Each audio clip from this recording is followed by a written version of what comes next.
atau lihajatin, karena satu pertimbangan. Kalau karena satu pertimbangan nggak cukup nih satu kali azan, ya.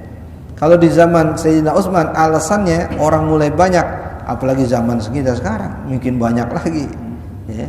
Kalau ujuk-ujuk azan hanya saat khatib dan naik di atas mimbar, itu khawatir orang yang di rumah-rumah atau orang yang masih di kantor itu ketinggalan Jumatnya atau ketinggalan khutbah Jumatnya. Ya.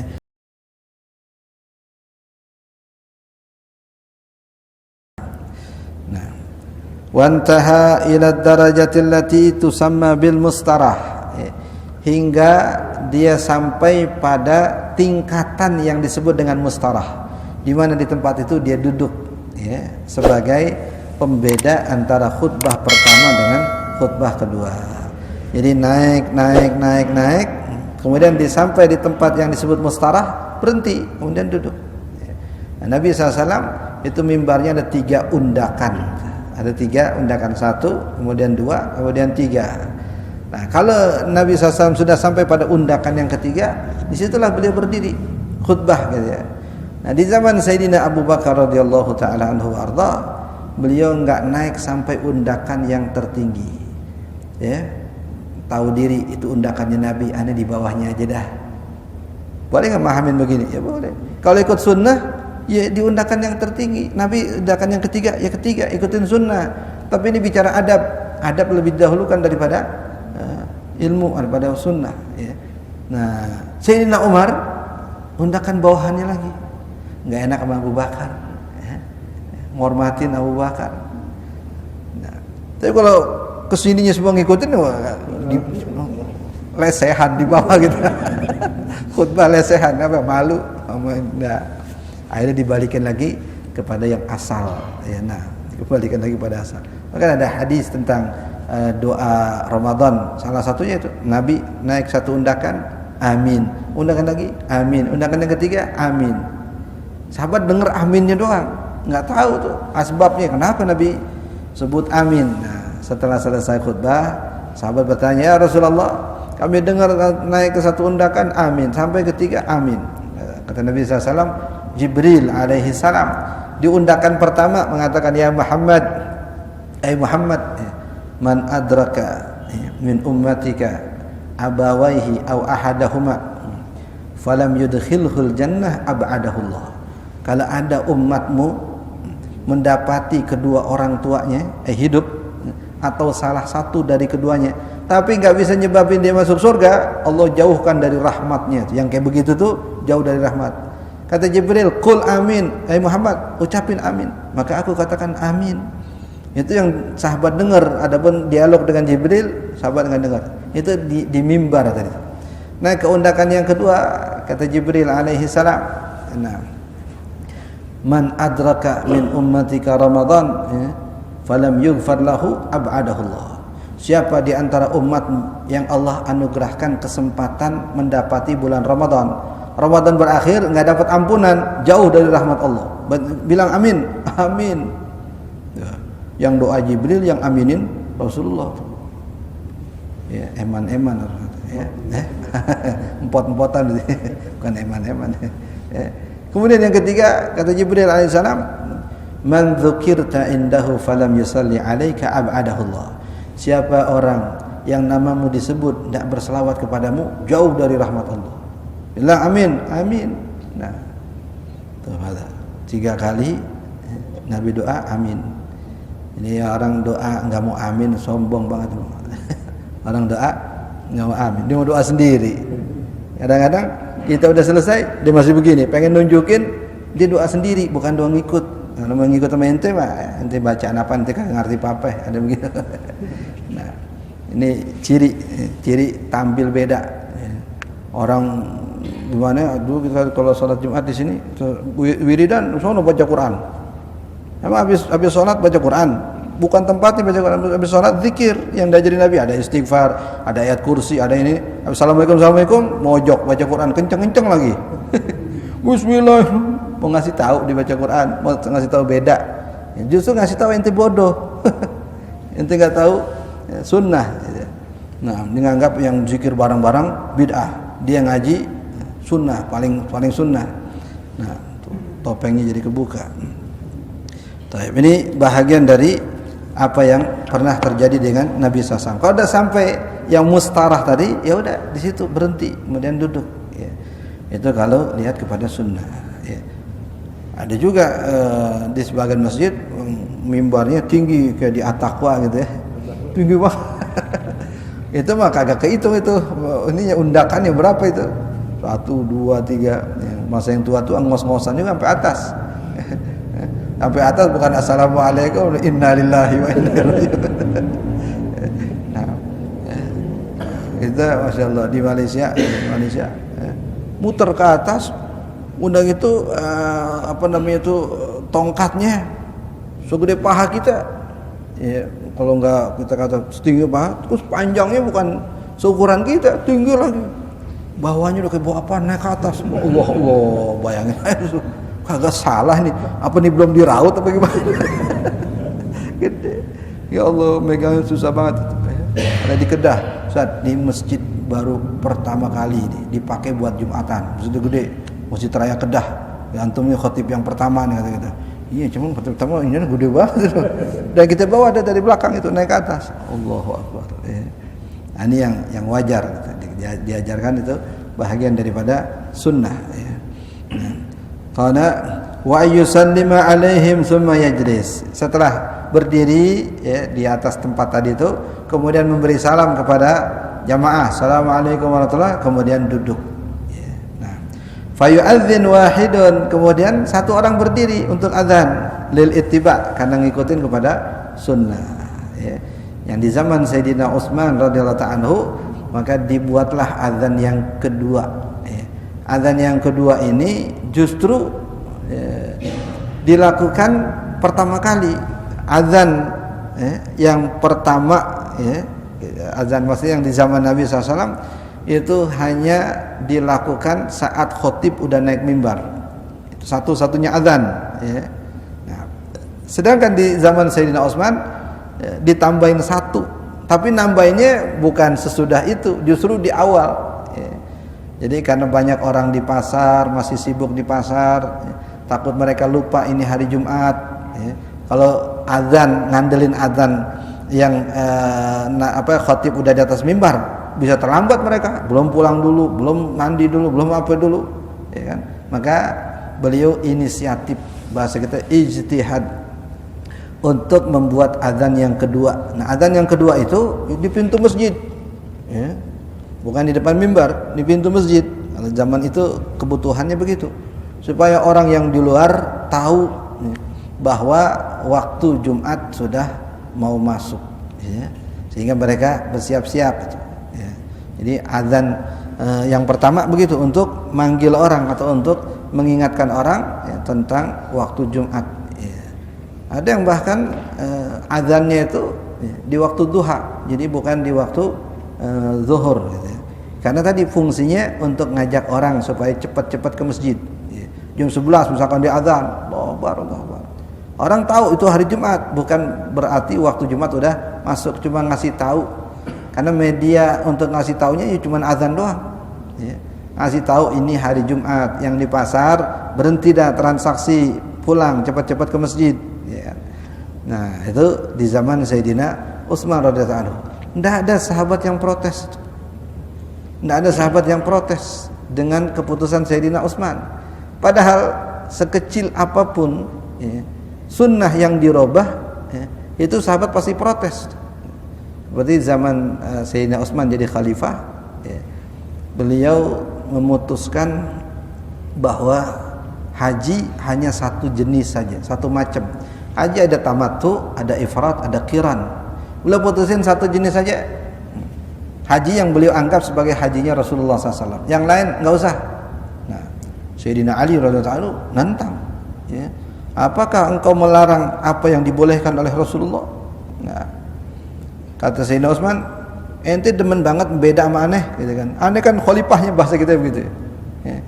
Kata beliau, mengikuti sunnah Nabi lebih aku sukai daripada menyelisihinya, sekedar ngikutin petunjuk kamu. Ya kan sama-sama sahabat, ya.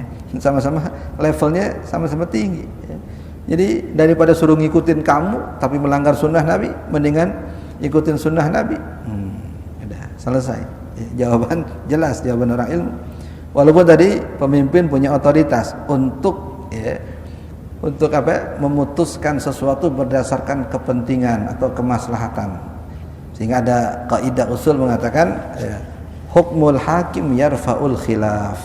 Keputusan hakim dalam hal ini penguasa itu mengangkat perbedaan pendapat. Jadi kalau kata dia Ramadan tanggal sekian, kata dia Ramadan, pemerintah mutusin, semua khilaf itu enggak berarti, hilang. Keputusan yang diikutin ada keputusan pemerintah. Apalagi yang berkaitan dengan kepentingan umum. Salat Id itu termasuk kepentingan umum. Kalau masing-masing diberikan otoritas untuk nentuin kapan salat Id misalkan, kacau negara. Di sono membayang dulu, sono ada yang beda 2 hari, ada yang 3 hari. Ini otoritas pemimpin atau pemerintah untuk memutuskan. Kalau di awal-awal ada perbedaan, itu masih dalam ranah perbedaan. Tapi kalau sudah diputuskan, keputusannya itulah yang harus diikuti. Hukmul hakim yarfa'ul khilaf. Nah, qala fil jami' lil ittiba' fil jami'. Qala Ibnu Hajar rahimahullah fi Tuhfatil Muhtaj, wa amma al-adzan alladhi qablahu, adapun adzan yang sebelumnya, ya sebelum khatib naik mimbar, alal manarah, itu di atas menara. Fa ahdatsahu Utsman, itu dibuat oleh Sayyidina Utsman. Ahdas ay abda, bahasa kitanya muhdas artinya bid'ah. Itu bid'ah yang dilakukan oleh Sayyidina Utsman. Bid'ah ini enggak sensitif istilah bid'ah, karena konteks bahasa setiap yang baru disebut bid'ah, konteks bahasa. Konteks syariat, setiap perkara yang baru yang menyelisihi syariat itu disebut bid'ah, menyelisihi. Jadi ada garis bawahi, ada garis bawahnya menyelisihi syariat. Kalau tidak menyelisihi syariat, enggak masalah. Nabi enggak pakai karpet sembahyang, kita pakai karpet, enggak menyelisihi syariat, enggak masalah. Nabi enggak naik pesawat, pergi haji, enggak menyelisihi syariat. Kalau kita naik pesawat, enggak masalah. Tapi kalau sholawatan joget-joget misalkan, itu menyelisih syariat, bid'ah. Boleh kita katakan bid'ah begitu. Kenapa? Menyelisihi syariat. Masa ibadah main-main begitu, joget-joget, nah, pakaiannya luar biasa, kayak Alibaba, sorban, gomis, tapi perilakunya, masya Allah. Kita yang orang Islam aja malu ngelihatnya, apalagi non Muslim. Nah, fa ahdatsahu Utsman radhiyallahu anhu wa qila Muawiyah.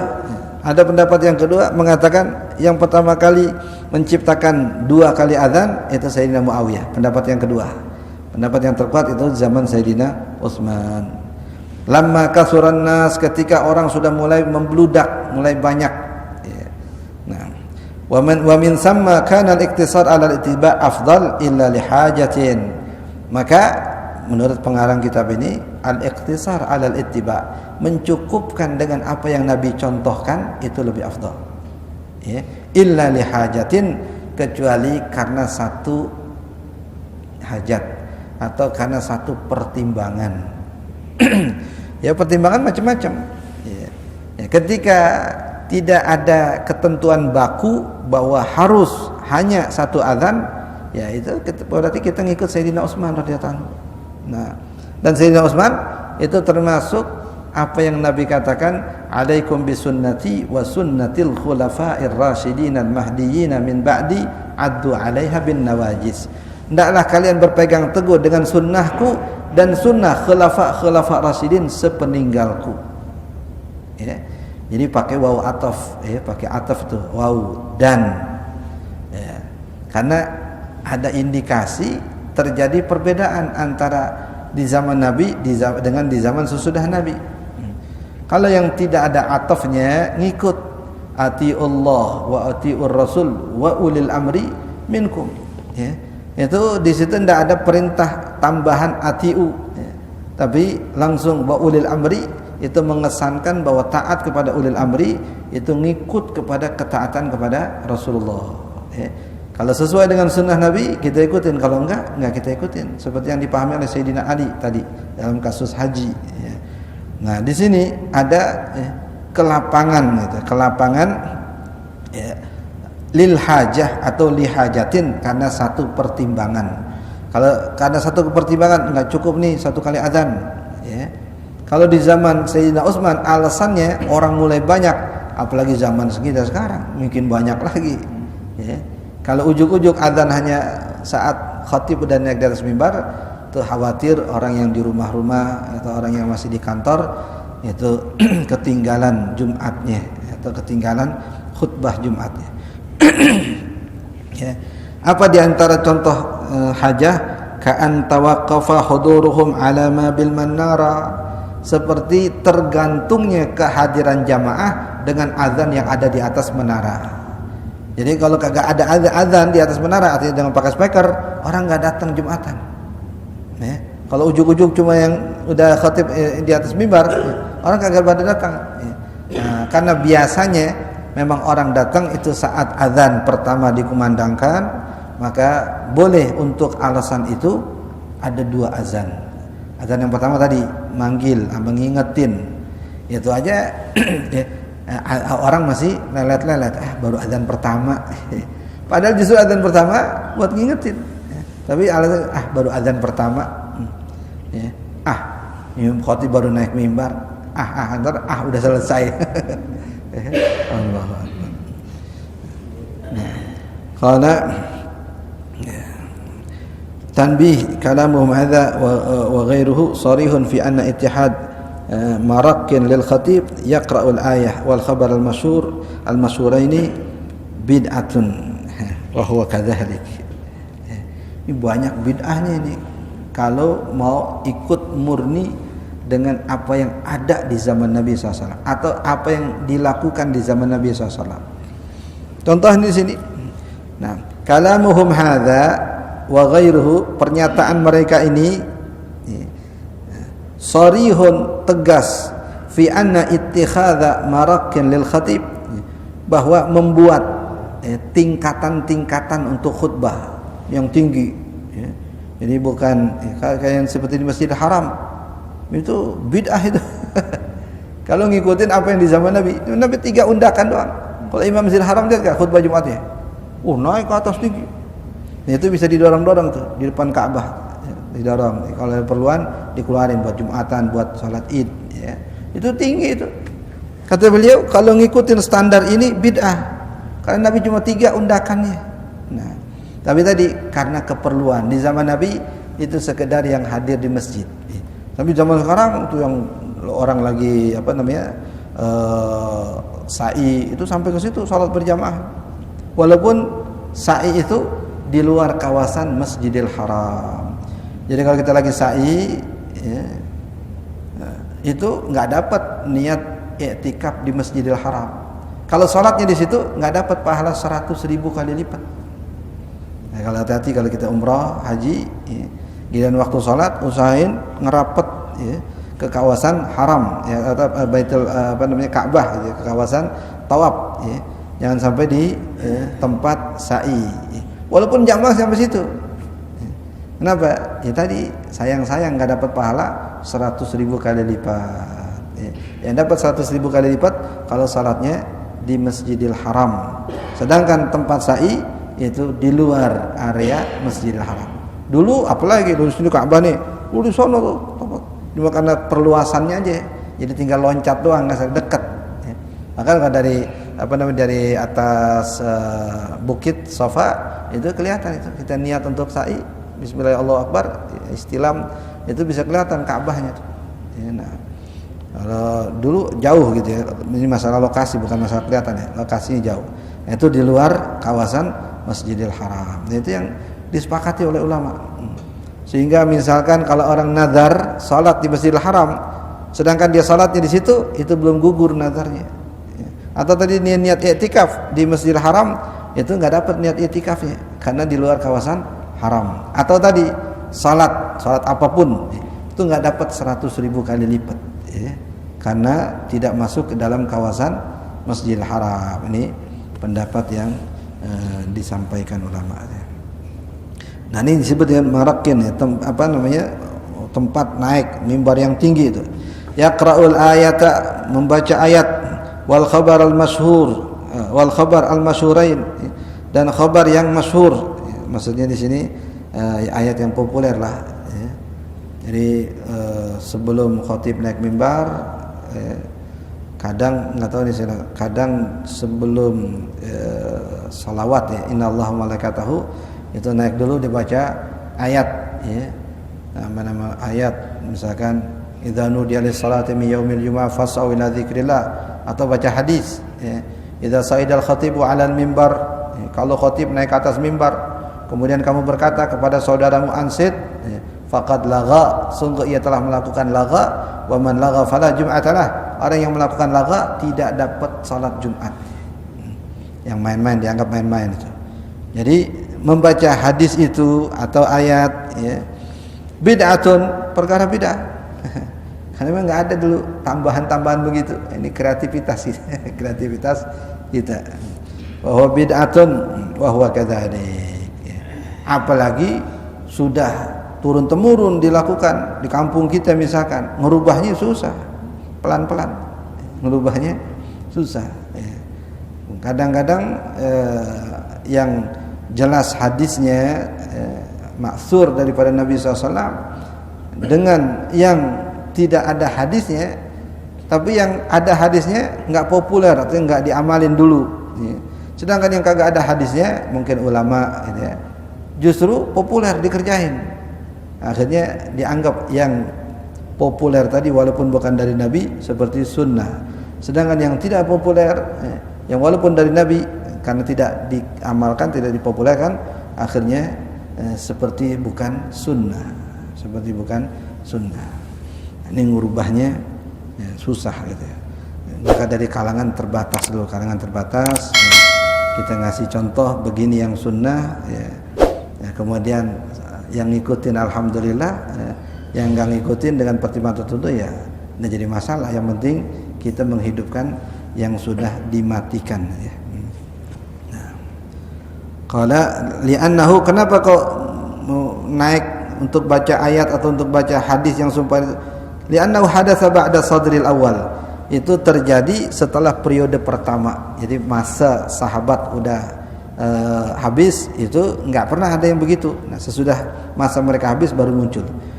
Qila wa hiya hasanatun li hasil ayah ala ma yundab li kulli ahadin min iksaris salah wassalam ala Rasulillah. Ada pendapat mengatakan itu bid'ah, walaupun bid'ah itu hasanah, bid'ah yang baik ya. Karena ayat itu berisi anjuran untuk memperbanyak salawat kepada Rasulullah. Innallaha wa malaikatahu yusholluna 'alan nabi, misalkan. Ya ayyuhalladzina amanu shallu 'alaihi wa sallimu taslima. Khatib naik dekat mimbar. Kemudian assalamualaikum warahmatullahi wabarakatuh. Kemudian dia duduk. Nah, itu yang tadi katakan dipermasalahkan oleh sebagian. Pendapat yang mengatakan itu walaupun bid'ah tapi hasanah karena ada anjuran untuk memperbanyak salawat kepada Rasulullah. La siyama fi hadzal yaum, khususnya pada hari ini. Ya. Cuma memang mungkin juga ya, letaknya enggak pas. Kalau itu ayat memang berisi anjuran untuk memperbanyak salawat, toh ketika khatib naik ke atas mimbar, itu bukan untuk waktunya salawat, waktunya dengerin khutbah, bukan waktunya salawat. Kalau mau ngingetin untuk perbanyak salawat kan banyak cara ya. Apa diselipin dalam khutbah misalkan, ingetin ini hari Jumat kita dianjurkan untuk memperbanyak sholawat ya. Atau tadi ya, sebelum khatib sebelum ritual Jumat akan dilaksanakan. Ini mereka beralasan karena ini memang belum khatib belum naik mimbar ya, mau baca apa juga boleh aja gitu ya, ayat Quran atau hadis Nabi. Nah, qala ayat wa lihathi al-khabar ala ta'kid nadbil insat al-mufawwid tarkahu. Nah, juga hadis tadi ya, kalau khatib naik ke atas mimbar kemudian ada yang ngobrol gitu kan, itu kan juga peringatan, ingatan kepada jamaah supaya nanti jangan ngobrol. Cuma bacanya pakai hadis. Kadang-kadang kita pakai bahasa kita, kami mohon kepada para jamaah khatib naik ke mimbar jangan berisik atau jangan ngobrol. Kan sama aja. Kalau ini redaksi kita, kalau itu redaksi hadis ya. Cuma jadi masalah kita ngerti kan tadi yang dibaca itu hadis itu gitu ya, atau artinya gitu ya. Dikit lagi nih. Karena tarkahu li fadlil jama'ati bal wal mawqi' fil ismi inda katsirin min al-muqi'. Al-mawqi' artinya posisi. Kalau al-muqi' artinya yang bisa menjerumuskan seseorang ke dalam dosa. Ya. Al-mawqi' artinya tempat, posisi, itu mawqi'. Al-mawqi' al-strategi ada tempat yang sangat strategis. Tapi al-muqi' dari auqa ayyuqi'u iqa'an artinya yang bisa menjerumuskan seseorang ya, di dalam dosa. Artinya kalau ngobrol itu bisa jadi dosa. Ngingetin orang supaya tidak terlibat dalam dosa itu bagus. Ya, nah, cuma tadi lebih lekat nuansa rutinitasnya daripada tujuannya. Tujuannya kan ngingetin. Tapi ngerti nggak orang yang dibacain hadis atau ayat tadi? Lebih kepada rutinitas. Adapun tujuannya, tujuannya itu bisa dengan berbagai macam cara tadi, melalui MC misalkan. MC juga bid'ah. Di zaman Nabi nggak ada MC, Jumatan aja. Sebagai khotib hari ini, khotib besok, jumlah tromol. Memang kalau definisi bid'ah yang agak sempit, justru yang agak terlalu longgar, semua bisa jadi bid'ah. Tapi yang sempit, yang spesifik, bukan sekedar baru, tapi melanggar atau bertentangan dengan syariat. Ya. Nah kalau nggak diikat sama ikatan itu, jadi melebar itu, semua jadi bid'ah. Semua jadi bid'ah. Qala wallahu a'lam. Lanjutan ini sunnah nanti megang tongkat apa tuh ada lanjutan di sini insyaallah. Wallahu a'lam.